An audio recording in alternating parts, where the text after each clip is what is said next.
عندك ويستع الدجاج وراكي حايرة واش طيبي به، تبعيني نقولك واش درت به انايا. في طنجرة درت البصل، الثوم، الزيتون، المعدنوس، شوية زيت وشوية تاع السمن، التوابل اللي هما الملح، فلفل الابيض، الكركم وراس الحانوت، نخليهم كامل يتقلاو على نار قليلة حتى يطلقوا لي البنة ديالهم.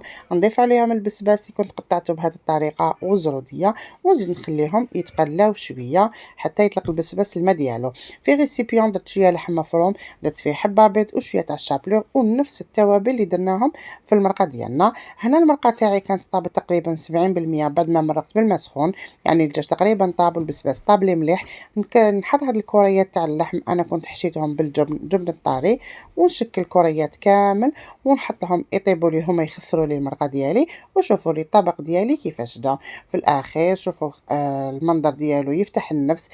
طبق فخم يحمر لك الوجه قدام ضيافك وحتى في دارك، وعلاش لا. زينته بشرائح الليمون المحروق، ونقول لكم على بروشين ان شاء الله في فيديو اخر.